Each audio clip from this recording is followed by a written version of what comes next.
Good morning friends, একটা নতুন ব্লগে সবাইকে অনেক অনেক শুভেচ্ছা ও ভালোবাসা। আজকে একটা ডেলি ব্লগ নিয়ে চলে আসলাম। সকালবেলা ছেলেকে স্কুলে পাঠিয়ে আমি এইদিকে ঘরে যত বাসি বাসন ছিল সেগুলোকে মেজে নিচ্ছি, কারণ আগের দিন রাত্রিবেলা অনেক বাসন পড়েছিল, সেগুলো মাজা আনি। যেহেতু রাত্রি হয়ে গেছিলো তাই তাড়াতাড়ি খেয়ে দিয়ে শুয়ে পড়েছিলাম, তাই সকালবেলা উঠে আগে এই বাসন মেজে কাজগুলো করে নিয়ে তারপরেই রান্নাতে যাব। কারণ যেহেতু আমি ওয়ার্কিং, তোমরা জানো আমাকে সকালবেলা 9টায় বেরিয়ে যেতে হয়, তাই সকাল সকাল সমস্ত কাজ বাজ করে নিতে হয়। এদিকে ভাত বসিয়েছি আর রান্না করব হচ্ছে একটু বাঁধাকপির তরকারি, তাই বাঁধাকপিটা আগে থেকে একটু সেদ্ধ করে নিচ্ছি। সেদ্ধ না করলে প্রচণ্ড গন্ধ বেরোয়, খাওয়া যায় না, তাই বাঁধাকপিটা একটু সেদ্ধ করে নিচ্ছি।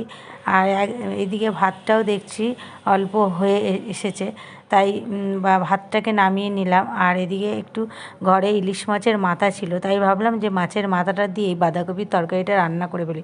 ভেবেছিলাম নিরামিষ করব, কিন্তু যেহেতু মাছের মাথা আছে তাই আর নিরামিষ করা হলো না। একটু আলু, টমেটো আর জিরে আদা বাটা, লঙ্কার গুঁড়ো, জিরের গুঁড়ো সব কিছু দিয়েই বাঁধাকপির তরকারিটা করব। তাই আগে প্রথমে আলু টমেটোটা ভালো করে ভেজে এবার মশলাগুলো দিয়ে কষিয়ে তারপরে এবার বাঁধাকপিটা দিয়ে দেবো। আর এইদিকে বসিয়েছি হচ্ছে ডাল।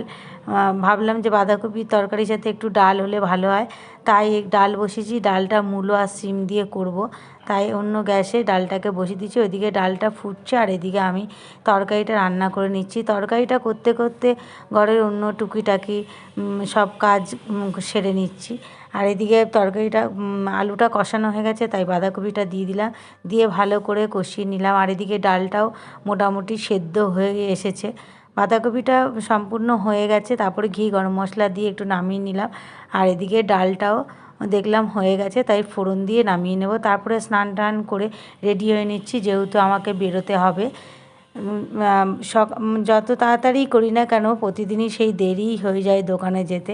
আর এদিকে তোমাদের দাদাভাই চা করেছে, চাটা খেয়ে আমি রেডি হয়ে নিলাম। তা এই ছিল আজকের আমার ভিডিওটা যদি ভালো লেগে থাকে তাহলে প্লিজ লাইক কমেন্ট করে দিও। থ্যাংক